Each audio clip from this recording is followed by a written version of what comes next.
The worst decisions always start with a phone call at dinner time. I was just settling in with my sad but sensible microwave meal when Sarah's name lit up my screen, along with that photo of her and Diego at the beach from last summer.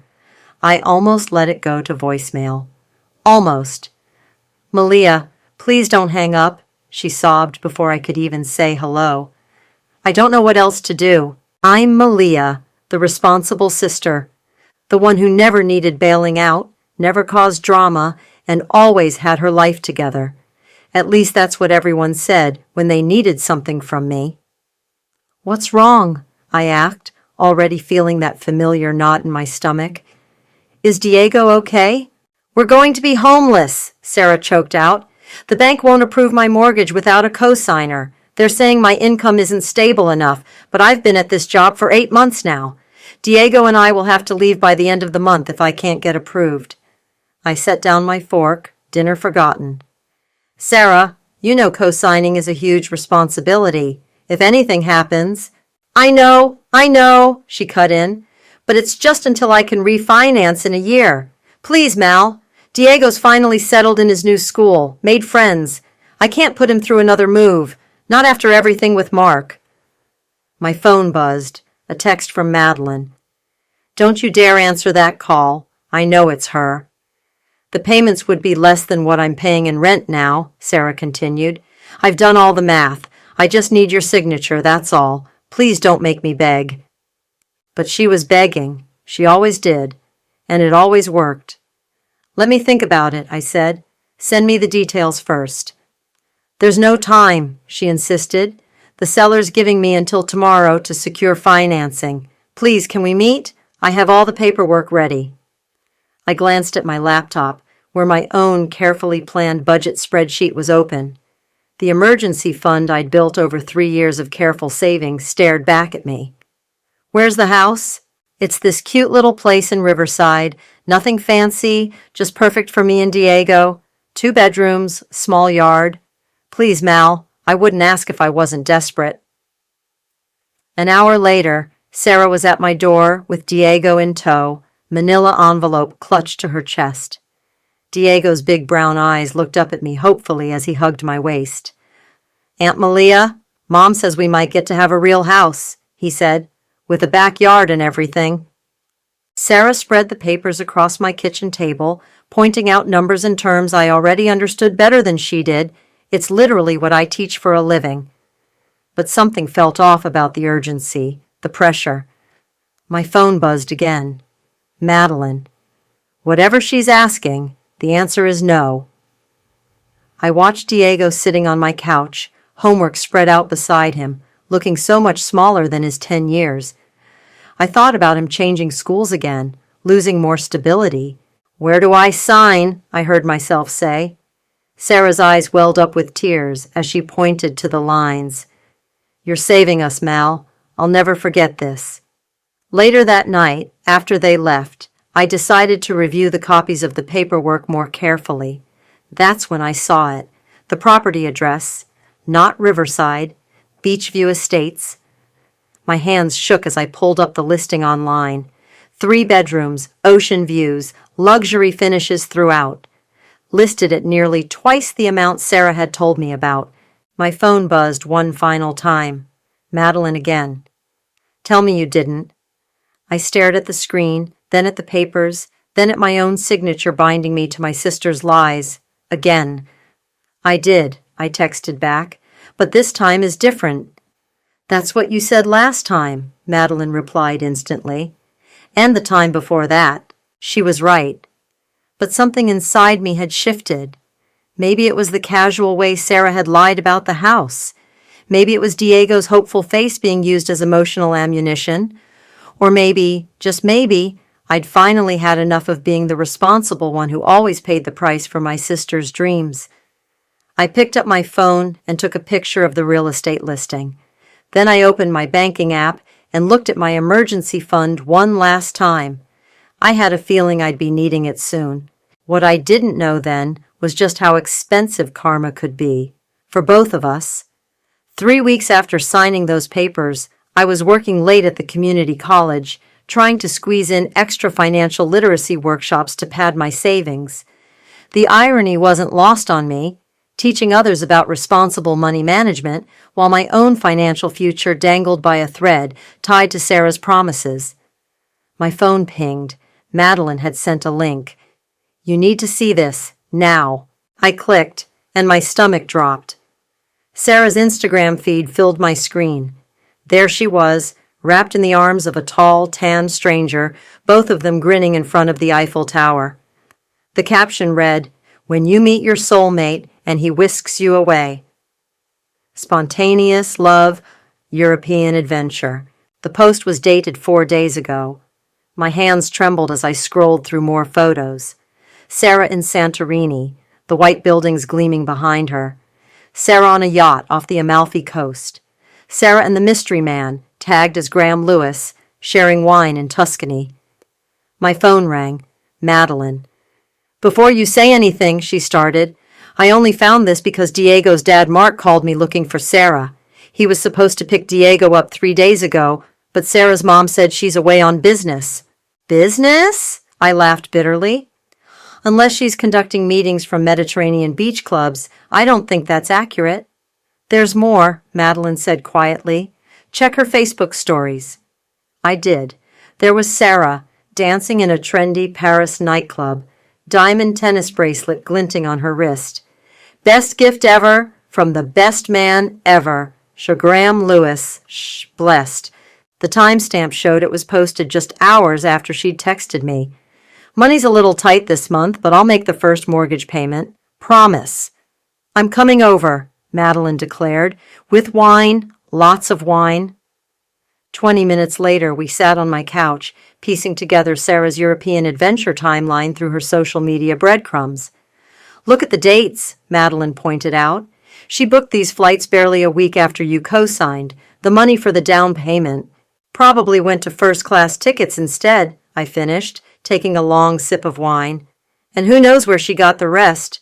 New boyfriend, maybe?" My phone lit up with a text from Diego. "Aunt Malia, when is Mom coming home? Grandma won't tell me." My heart cracked. "I don't know, buddy," I typed back. "But I'm here if you need anything." "This ends now," Madeline said, grabbing my laptop. "We're documenting everything. Screenshots, dates, locations. If she's misused those loan funds—" "It's fraud," I whispered, the realization hitting me hard. "She committed mortgage fraud, and I helped her do it." "No," Madeline corrected sharply. "She committed fraud. You were deceived. There's a difference." I pulled up my banking app, checking my savings again, already drained from covering the down payment emergency Sarah had claimed 2 weeks ago. "I can't believe I fell for it. Again." "Stop beating yourself up," Madeline said, still screenshotting Sarah's social media spree. "Start getting even." My phone pinged again, a group chat message from Mom. "Sarah's having the most amazing time. She really needed this break. Isn't it wonderful she's finally found happiness?" I stared at the message, then at the photos of my sister living it up across Europe, while her son wondered when she was coming home. Something cold and hard settled in my chest. "You know what?" I said, reaching for my laptop. "I think it's time I paid a visit to the bank. I still have a friend there who might be interested in these photos." "The ex? Leo?" Madeline raised an eyebrow. "The one who warned you about Sarah's credit history last time?" "The very same." I started composing an email. "He's a mortgage officer now, and I think he'd be very interested to know how his bank's money is being spent on French nightclubs and Italian yachts." "Malia," Madeline said slowly, "are you sure? This could destroy her." I thought about Diego's text, about my drained savings, about years of being the responsible one, the reliable one, the one who always had to fix everything. "She destroyed herself," I replied, attaching the first batch of photos to the email. "I'm just making sure she can't take me down with her this time." As I hit send, another notification popped up. Sarah had just posted a new photo. "Living my best life. Next stop, Monaco. Chiron blessed, Chira no regrets." No regrets, I muttered, opening my email again. We'll see about that. Leo hadn't changed much in 7 years. Same warm brown eyes, same habit of running his hand through his hair when he was thinking. The only difference was the wedding ring I spotted as he shuffled through papers on his desk. So, he said, glancing up at me, you want to know about interest rate policies? Actually, I took a deep breath. I need to talk about my sister Sarah's mortgage, the one I co-signed. His expression shifted instantly. Malia, I know what you're thinking, I cut in. You warned me about her credit history years ago. I should have listened. That's not. He stopped, sighing. Look, as your ex, I want to say, I told you so. But as a mortgage officer, I need to know what's wrong. I pulled out my phone and showed him the photos. His eyebrows rose higher with each swipe. These are all from the past 2 weeks? He asked, leaning forward. After the loan disbursement? Yes, and there's more. I opened my email. She claimed the house was in Riverside, showed me paperwork for a modest 2-bedroom, but the actual property is in Beachview Estates. Leo's professional demeanor cracked. Jesus, Malia, that's not just a discrepancy. That's deliberate misrepresentation. I know, and I have proof she doctored the paperwork she showed me before I signed. I pulled out the documents. The question is, what can I do about it? He stood up, closed his office door, and sat back down. Officially, I need to tell you to contact our fraud department. Unofficially, he lowered his voice. Let me check something first. While Leo typed at his computer, my phone buzzed. A text from Diego. Aunt Malia, can you help me with my math homework? Grandma doesn't understand fractions. Of course, buddy, I replied, my heart aching. I'll video call you in an hour. Found it, Leo said suddenly. Sarah's income verification. Something's not right. These consulting fees, she claimed? He turned the screen toward me. They're from a company that didn't exist when these payments were supposedly made. What does that mean? It means, he said carefully, that if someone were to flag these inconsistencies, it would trigger an automatic investigation. My phone pinged again. Sarah had posted another photo.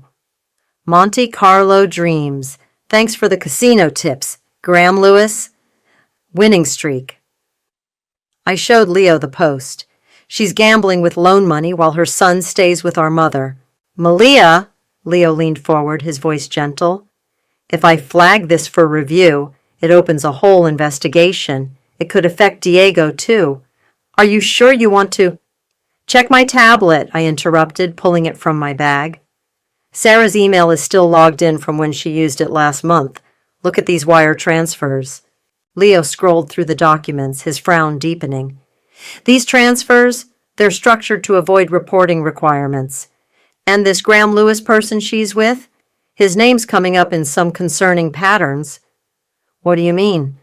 I can't say much, but... He hesitated. He's been involved in several failed investment schemes. Nothing proven, but... My phone lit up with a family group chat message. Mom.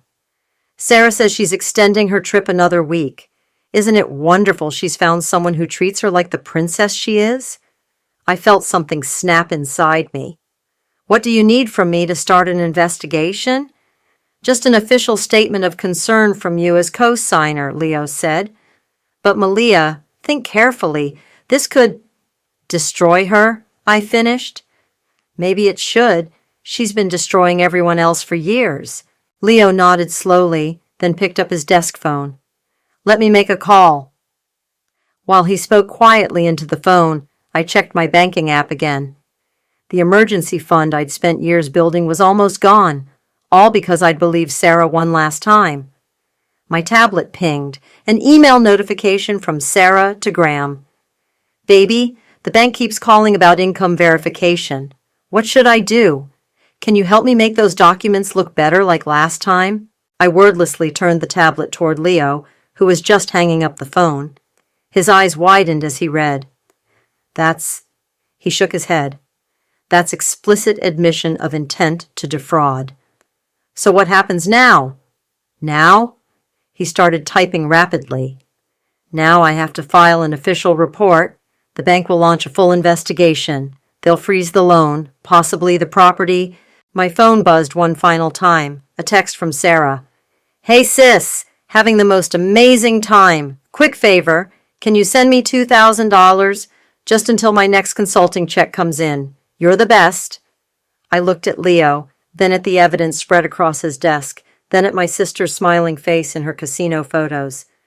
Do it, I said quietly. File the report. As Leo reached for the forms, I felt no satisfaction, no triumph, just a bone-deep weariness, and the certainty that sometimes doing the right thing feels exactly like revenge. Are you absolutely sure about this? Madeline asked, watching me organize the evidence into folders on my laptop. Once you hit send, there's no going back. I was sitting cross-legged on my living room floor, surrounded by printed screenshots and bank statements. The email to the fraud department was open on my screen, cursor blinking on the send button. Look at this, I said, holding up my phone. Another Instagram post from Sarah. When he surprises you with a shopping spree at Chanel. Blessed Chiracha spoiled rotten.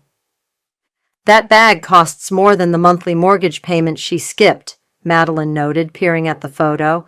My phone rang. Mom's name flashed on the screen. Don't answer it, Madeline warned. I did anyway. Hi, Mom. Malia, have you spoken to Sarah lately? Her voice was sharp with worry. The bank called her about some review of her loan application. She's very upset. Is she? I kept my voice neutral. That's interesting, considering she's been posting about shopping sprees in Monaco. Don't be bitter, dear. She's finally happy. And Graham is such a wonderful man. So generous. Mom, I cut in, has she told you where Diego is? A pause. He's perfectly fine with me. Sarah needed a break. A break? I stood up, pacing. She abandoned her son to party across Europe with a man she barely knows, using money she got through fraud. Fraud? Mom's voice went cold. What are you talking about? What did you do? What did I do? I laughed. Check your precious daughter's social media. Look at the dates. Look at where she's spending money that was supposed to be for Diego's home. You're just jealous, Mom snapped. You always have been, ever since we had to use your college fund to help Sarah after her accident. Wait, what? I stopped pacing. What college fund? The line went silent. Mom? What college fund? I shouldn't have mentioned that. It was a long time ago. Tell me, she sighed. Your father set aside money for both of you. When Sarah had her car accident senior year, she needed it more than you did. You were already getting scholarships. My hands shook as I opened another folder on my laptop. That's why Dad's inheritance letter mentioned an adjusted distribution, isn't it? She'd already taken my share. Malia, I hung up. What college fund? Madeline asked quietly. Instead of answering, I turned to my laptop and started typing. To whom it may concern, I am writing to report suspected mortgage fraud regarding loan 84392. I attached every screenshot, every bank statement, every piece of evidence I'd gathered. Then I added one final paragraph. The attached social media posts demonstrate that the borrower, Sarah Murphy, is currently using loan funds for international travel and luxury purchases, while the mortgage property remains vacant. Furthermore, I have evidence of intentional misrepresentation of income and deliberate manipulation of loan documents. My phone buzzed with texts. Mom, please don't do anything rash. Sarah, the bank keeps calling. What's going on? Diego, Aunt Malia, when is Mom coming home? I added the email exchanges between Sarah and Graham about doctoring documents, then attached the wire transfer records. Malia, Madeline said softly, this will destroy her credit, her financial future. She destroyed mine first, I replied, thinking of the college fund I never knew about. Multiple times. I hit send. Within minutes, my phone exploded. Sarah, they're freezing the loan. What did you do? Mom, Answer your phone right now. Sarah. Please tell me you didn't report anything. I can explain everything. Mom. How could you do this to your sister? I turned off my phone and opened my banking app one last time. My savings were almost gone, but my credit was still intact, for now. I had just enough left to hire a lawyer. What's next? Madeline asked. I pulled out a business card Leo had given me. Now I call this attorney who specializes in mortgage fraud cases. Leo said she can help protect me as a co-signer who was deceived. And Sarah? I looked at the printed Instagram photos spread across my floor. My sister living her best life, while her son did fractions with his grandmother.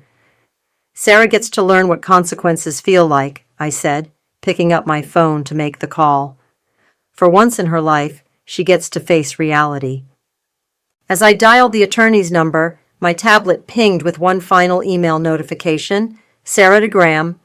Baby, everything's falling apart. What do we do? His response came seconds later. Sorry, babe. Can't help. Got my own problems. Good luck. Karma, it seemed, was right on schedule. The door to my apartment burst open without warning. Sarah stood there, mascara streaked down her face, still wearing designer clothes from her European adventure. How could you? She screamed. My own sister! Mom appeared behind her, arms crossed. We need to talk, Malia, now. I stayed seated at my kitchen table, keeping my voice steady. Did you enjoy Monaco, Sarah? The shopping sprees? The yacht parties? You don't understand, Sarah sobbed, dropping into a chair. Graham promised to help with the payments. He said he had investments. Where is Graham now? I asked quietly. Sarah's face crumpled. He's not answering my calls. Of course he isn't, I said. Because he never had any money, did he? Leo checked. He's been involved in schemes like this before. Leo? Mom cut in. You went to your ex about this instead of coming to family?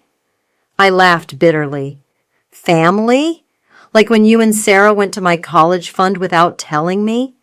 Mom paled. Sarah looked confused. That was different, Mom stammered. Sarah always needs. I stood up, my calm finally breaking. She always needs, and I'm always expected to give. Well, guess what? I'm done giving. I'll lose everything, Sarah whispered. The house, my credit, the house you lied about, the credit you were willing to destroy mine for. I pulled out my phone. Let's talk about Diego. Sarah flinched. He's been texting me every day, I continued, asking when his mom's coming home, struggling with math homework, missing his friends because he can't have them over to Grandma's house. Don't you dare question my parenting, Sarah snapped. You don't have children. You don't understand. No, you don't understand. I slammed my hand on the table. This isn't about parenting. It's about fraud. It's about theft. It's about years of manipulation and lies. We can fix this, Mom pleaded. Just call the bank. Tell them it was a mistake. There's nothing to fix, I said, pulling out a folder. The investigation is already underway. The lawyer says, You got a lawyer? Sarah shrieked. Against your own sister? No, I got a lawyer to protect myself from my sister. There's a difference. My phone buzzed. A text from Madeline. Need backup? Not yet, I typed back. What happens now? Mom asked, her voice small. Now? I opened the folder. Now Sarah explains these wire transfers, and these doctored income statements, and these emails about faking documents. Sarah's face went white. How did you get those? You left your email logged into my tablet. Sloppy, just like everything else. I'll go to jail, Sarah whispered. Probably not, I replied. But you'll face consequences. Real ones, for once. Mom stepped between us. This isn't you, Malia. You're not this cruel. Cruel? I stood up slowly. Was it cruel when Sarah took my college fund? When she lied about the house? When she abandoned her son to party across Europe? I didn't abandon. Save it. I cut her off. Diego's dad called me yesterday. He's filing for full custody. Sarah collapsed into tears. Mom rushed to comfort her, of course. Some things never change. My phone buzzed again. Leo. Bank investigators want to meet tomorrow. You okay? I'm fine, I texted back. Just finishing some family business. Malia, please. Sarah looked up, eyes wet. I'll do anything. Just call off the investigation. That's not how this works, I said. Actions have consequences. Isn't that what you always told Diego? You've ruined everything, Mom burst out. Are you happy now? I looked at them both, my sobbing sister in her expensive clothes, my enabling mother with her willful blindness. For the first time, I felt nothing but pity. No, Mom, I'm not happy, but I'm done being the family ATM, done being the responsible one who pays for everyone else's mistakes. So what now? Sarah asked quietly. Now? I gathered my documents. Now I have a meeting with bank investigators tomorrow, then a lawyer, then probably more meetings. And me? You? I paused at my bedroom door. You get to grow up, finally. This will tear the family apart, Mom said. I turned back one last time. No, Mom, Sarah's lies did that. I'm just done pretending they didn't. As I closed my door, I heard Sarah's phone ping. Her sob told me Graham had probably just blocked her number. My own phone lit up with a text from Diego. Aunt Malia, Dad says I'm staying with him for a while. Is Mom in trouble? I stared at the message, thinking carefully before replying. Sometimes grown-ups make mistakes, buddy, but I'll always be here for you. It wasn't a lie. It wasn't even revenge anymore. It was just, finally, the truth. The bank's conference room felt colder than it needed to be. I sat between my lawyer, Patricia, and Leo, facing 3 stern-faced investigators. On the table between us lay a stack of documents that told the story of my sister's deception in black and white. These consulting invoices, the lead investigator said, tapping a paper, were created using templates from a company that didn't exist until 3 months after the dates listed. Graham helped me with those. Sarah's voice crackled through the speakerphone. She'd refused to fly back for the meeting. He said it was normal, that everyone does it. Ms. Murphy, Patricia interrupted, I advise you not to continue that line of explanation. Admitting to knowingly falsifying loan documents, I just needed a home for my son. Sarah's voice broke. The female investigator raised an eyebrow. Is that why you spent $23,000 at luxury retailers in Paris 2 weeks after the loan disbursement? Silence from the speakerphone. And these wire transfers, the third investigator added, appear to be structured specifically to avoid reporting requirements. Can you explain that? More silence. My phone vibrated. A text from Mom. The bank is seizing Sarah's accounts. How could you let this happen? I turned my phone face down as Leo slid another document across the table. We've also discovered something concerning about the initial inheritance distribution, he said quietly. My head snapped up. What? The lead investigator picked up a paper. It appears there was a joint savings account established by your father before his death. According to these records, Sarah withdrew $15,000 from it in 2018 using a power of attorney document that, he paused, frowning, appears to have been notarized after your father's death. The room spun. What are you saying? The signature date on the power of attorney is 3 weeks after your father passed away, Leo explained gently. It's not valid, which means the withdrawal was theft, Patricia finished. Plain and simple. The speakerphone crackled. I needed that money. Mom said it was okay. Mom knew? My voice came out strangled. She signed as the witness, the female investigator confirmed, showing me the document. My phone buzzed again. Mom, it was for her good. She needed help after her accident. You were always the strong one. I've seen enough, Patricia said, standing. My client was clearly deceived on multiple fronts. We'll be pursuing full dissociation from the fraudulent loan and pressing charges for the inheritance theft. No! Sarah's voice broke through. Malia, please, I'll pay it back. With what money? I asked quietly. The money you spent in Monaco? Or the money you stole from me while Dad was dying? Leo touched my arm gently. There's more. The investigators laid out the full scope of Sarah's deception. Faked pay stubs, forged employer letters, even a fictitious rental history. All crafted with Graham's help, all designed to secure a loan she could never repay. Where is Graham now? I asked. We've flagged his details for the relevant authorities, the lead investigator said diplomatically. He appears to have done this before. My phone lit up with a call from Diego's dad. I excused myself to answer it. Malia, Diego's asking about visiting Sarah this weekend, but I can't reach her or your mom. Mark, I said carefully, there's something you should know. When I returned to the conference room, Patricia was outlining next steps. The bank will foreclose on the property, she explained. Given the evidence of fraud, they'll pursue full recovery of funds. Your liability as co-signer should be cleared once the investigation concludes. And Sarah? Leo looked down at his papers. The bank is required to report this to federal authorities. Given the amount involved and the deliberate nature of the fraud, she's looking at serious consequences, Patricia finished, both civil and potentially criminal. My phone buzzed one final time. A text from Sarah. I hope you're happy. You've destroyed everything. I thought about the inheritance I never knew existed. About Diego doing homework at my kitchen table while his mother posted yacht photos. About years of being the responsible one, the reliable one, the one who always had to fix everything. No, I typed back. You destroyed everything. I just stopped covering for you. The lead investigator cleared his throat.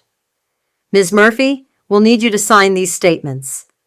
As I signed paper after paper, each one documenting another piece of Sarah's deception, I felt no triumph, just a bone-deep exhaustion and the weight of years of lies finally coming to light.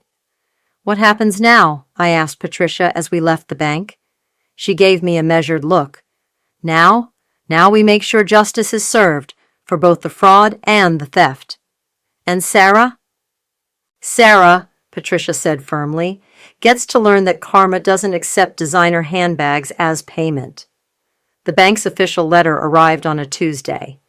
10 days. That's all Sarah had to provide documentation or face repossession and legal prosecution. I hadn't even finished reading it when my doorbell rang. Sarah stood there, mascara running, clutching a stack of papers. Gone were the designer clothes and perfectly styled hair. She looked smaller somehow, broken.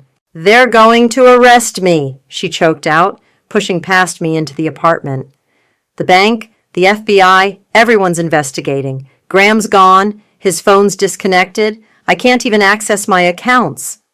Sit down, I said quietly. You have to help me, she pleaded, dropping onto my couch. Tell them you made a mistake. Tell them what, Sarah? I opened my laptop.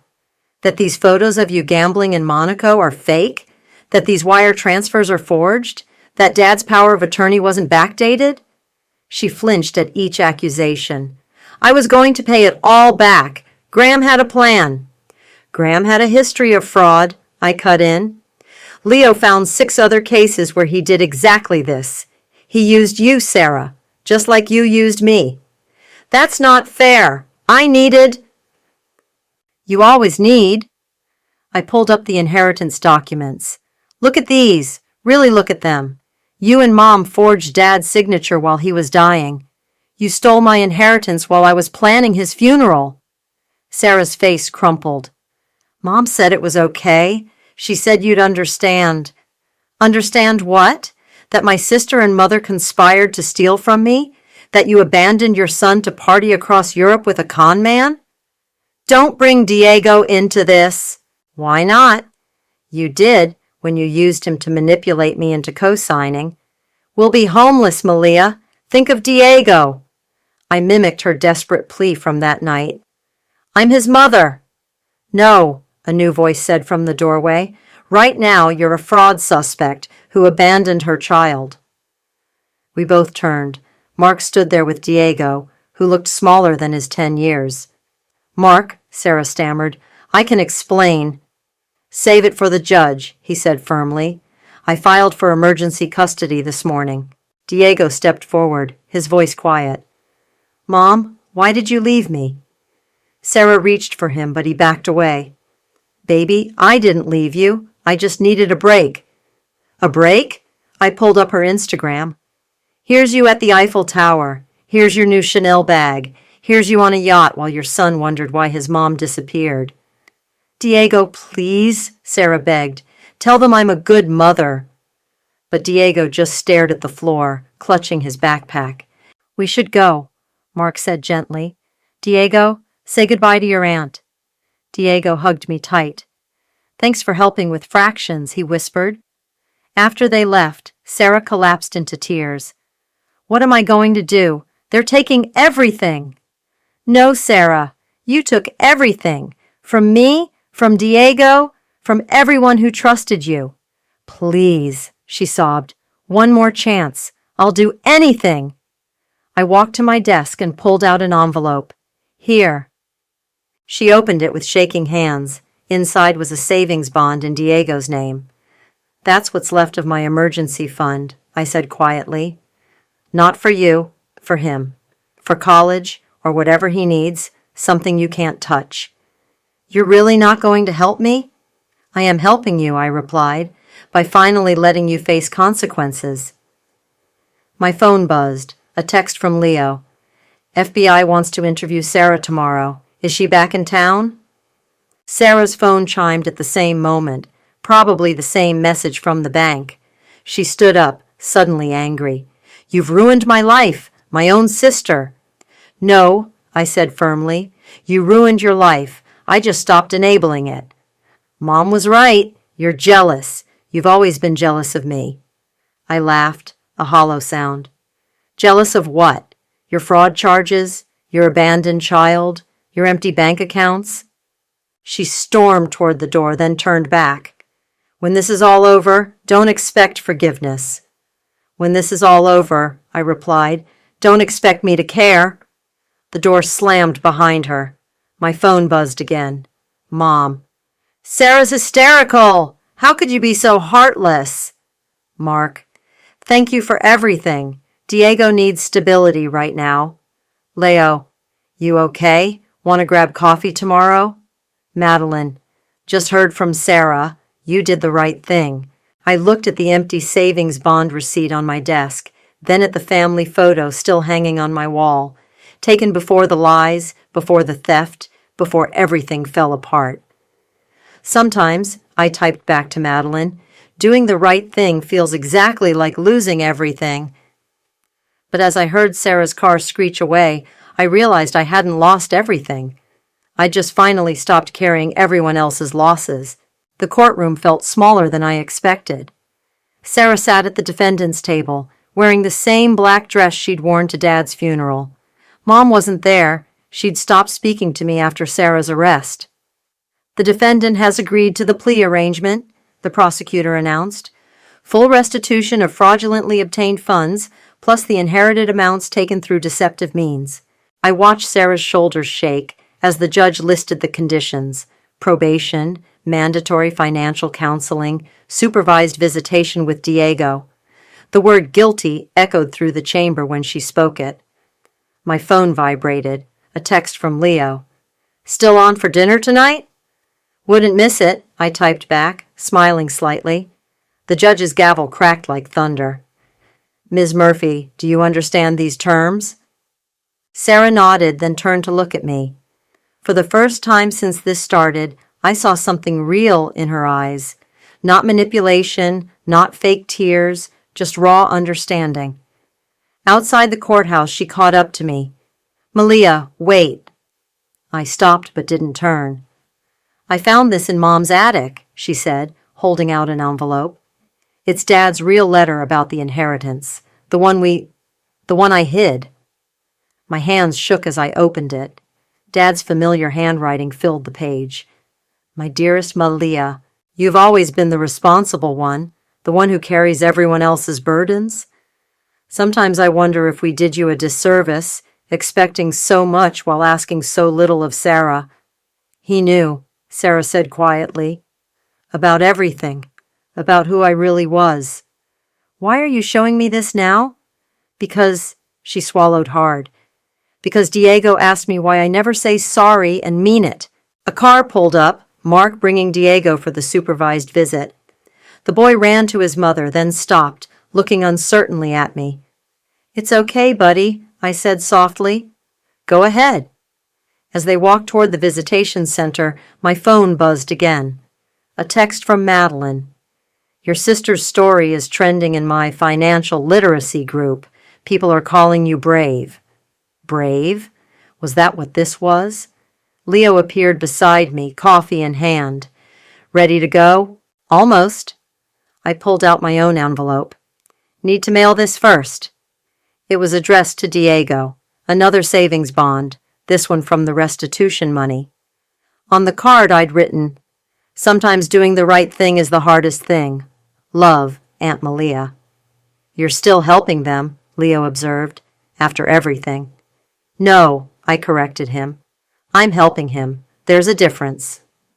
My phone lit up, an email from the community college where I taught financial literacy. Due to unprecedented interest in your Identifying Financial Abuse seminar, we'd like to expand it to a full course. Leo read over my shoulder. Looks like some good came from all this. Maybe, I said, dropping the envelope in the mailbox. Or maybe it's just karma paying dividends. A final text popped up, from Sarah.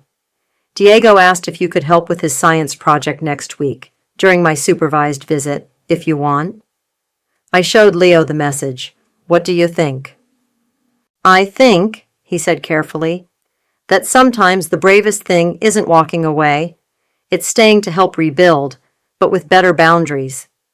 I typed back, Tuesday at 4, bring his textbook. As we walked to the car, I caught a glimpse of Sarah through the visitation center window. She was showing Diego something on paper, her face serious, no trace of her usual performance. He was nodding, actually smiling. You know what Dad wrote at the end of that letter, I told Leo? Sometimes the strongest people aren't the ones who never fall. They're the ones who learn to rise differently. And have you? He asked. Risen differently? I thought about my drained savings, now slowly rebuilding. About Mom's silence, which felt more honest than her excuses ever had. About Sarah, finally facing reality without an audience. About Diego, learning that love sometimes means letting people face consequences. I think, I said, taking Leo's hand, I'm finally standing on my own ground, and that's a different kind of rising. My phone buzzed one last time. A photo from the visitation supervisor, Diego proudly holding up his math test. A+, thanks, Aunt Malia. I saved the photo, then turned my phone off. Some moments don't need a response. Some victories speak for themselves, and some kinds of karma come not as revenge, but as the quiet satisfaction of finally getting it right. Coffee? Leo suggested. Actually, I smiled, I think I'm ready for something stronger. It's been quite a day. It's been quite a life, he corrected. And for the first time in forever, that felt like a good thing.